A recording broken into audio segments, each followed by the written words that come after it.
ఐదేళ్ల జగన్ పాలనలో రాజధాని అమరావతి విధ్వంసం తాజా పరిస్థితి భవిష్యత్ కార్యాచరణపై ముఖ్యమంత్రి చంద్రబాబు ఇవాళ శ్వేతపత్రం విడుదల చేయనున్నారు. కీలకమైన శాఖలు ప్రాజెక్టులపై రాష్ట్ర ప్రభుత్వం విడుదల చేస్తున్న శ్వేతపత్రాల్లో ఇది రెండవది. పోలవరం ప్రాజెక్టుపై ఇప్పటికే మొదటి శ్వేతపత్రం విడుదల చేసింది. ముఖ్యమంత్రిగా బాధ్యతలు చేపట్టాక తొలుత పోలవరం ప్రాజెక్టును సందర్శించిన చంద్రబాబు ఆ తర్వాత రాజధానిలోనూ విస్తృతంగా పర్యటించారు. రాజధాని పనుల్ని మళ్లీ పట్టాలెక్కించేందుకు చేపట్టాల్సిన చర్యలపై కార్యాచరణ సిద్ధం చేస్తున్నారు. సచివాలయంలో మున్సిపల్ శాఖ మంత్రి నారాయణ, ఆ శాఖ ముఖ్య కార్యదర్శి అనిల్ కుమార్ సింఘాల్, సిఆర్డీఏ కమిషనర్ కాటమనేని భాస్కర్లతో సీఎం చంద్రబాబు సమీక్షించారు. శ్వేతపత్రంలో పొందుపరచాల్సిన అంశాలపై కొన్ని ముఖ్యమైన సూచనలు చేశారు.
ఐదేళ్ల జగన్ పాలనలో రాజధాని అమరావతి విధ్వంసం తాజా పరిస్థితి భవిష్యత్ కార్యాచరణపై ముఖ్యమంత్రి చంద్రబాబు ఇవాళ శ్వేతపత్రం విడుదల చేయనున్నారు. దీనిపై పూర్తి డీటెయిల్స్ అందించడానికి మా ప్రతినిధి రవికృష్ణ సిద్ధంగా ఉన్నారు.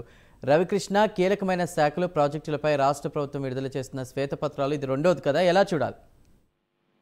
అంటే చందు, ఏదైతే రాజధానికి సంబంధించి ముఖ్యంగా కూడా అమరావతిని ఏకైక రాజధాని అంటూ కూడా గతంలో 2014లో ప్రకటించడం జరిగింది. దానికి సంబంధించి అక్కడ ఉన్నటువంటి ఏదైతే రైతులు ఉన్నారో రైతుల దగ్గర నుంచి కూడా రాజధాని నిర్మాణానికి భూములను సేకరించడం అనేది జరిగింది. భూములు సేకరించి పూర్తిగా కూడా రాజధానిగా ఏర్పడుతుంది అన్నటువంటి పరిస్థితిలో ఉన్న సమయంలో 2019లో వైసీపీ గవర్నమెంట్ రావడం, టీడీపీ వెళ్లిపోయిన తర్వాత వైసీపీ గవర్నమెంట్ వచ్చిన తర్వాత 3 రాజధానుల ప్రతిపాదన తీసుకొచ్చింది. దాంతో ఒక్కసారిగా కూడా అమరావతికి సంబంధించి అమరావతి ప్రాంతంలో ఏదైతే రాజధాని కోసం నిర్మిస్తున్నటువంటి కట్టడాలు కానీ, అదే విధంగా కూడా రాజధాని కోసం ఏర్పాటు చేస్తున్నటువంటి రహదారులు కానీ అన్ని కూడా ఒక్కసారిగా కూడా ధ్వంసమైన పరిస్థితి కనపడింది. ఏంటంటే చేస్తున్న పనులన్నీ కూడా అన్ఎక్స్పెక్టెడ్ గా ఆపివేయడంతో అక్కడ అయితే మాత్రం ఒక శిథిలావస్థ పరిస్థితి అయితే ఏర్పడింది. ఈ నేపథ్యంలోనే 2019 ఎలక్షన్స్ తర్వాత జరిగినటువంటి విధ్వంసం ఏదైతే ఉందో దాన్ని తెలియజేస్తూ ఇప్పుడు కొత్తగా ఏర్పడినటువంటి ఎన్డీఏ కూటమికి ఏదైతే ఉందో ఇంకా చంద్రబాబు నాయుడు మాత్రం మొట్టమొదటి నుంచి అమరావతికి కట్టుబడి ఉన్నారు. అదే విధంగా కూడా బీజేపీ కూడా అమరావతికి కట్టుబడి ఉంది ఏకైక రాజధానిగా. పవన్ కళ్యాణ్ కూడా అమరావతినే ఏకైక రాజధాని కూడా ప్రకటించినటువంటి పరిస్థితి. ఈ పరిస్థితుల్లో అమరావతినే only one capital city AP అని చెప్పే విధంగా కూడా మొట్టమొదటి నుంచి కూడా ప్రయత్నం చేస్తూ ఉన్నారు. ఈ నేపథ్యంలోనే ఇంకా ప్రెసెంట్ ఈ రోజైతే మాత్రం అమరావతికి సంబంధించి శ్వేతపత్రాన్ని విడుదల చేస్తున్నారు. అసలు అమరావతికి సంబంధించి గతంలో 2014లో ఎలా అభివృద్ధిని ఏ విధంగా పరుగులు పెట్టించారు, ఎటువంటి నిర్మాణాలు చేపట్టారు, అక్కడ ఎంత ఖర్చు అయింది, అదే విధంగా కూడా అక్కడ రహదారుల నిర్మాణం అంటే రాష్ట్రంలో ప్రతి చోట నుంచి కూడా కనెక్టివిటీ అయితే అమరావతికి ఇచ్చిన పరిస్థితి అయితే ఉంది. అక్కడ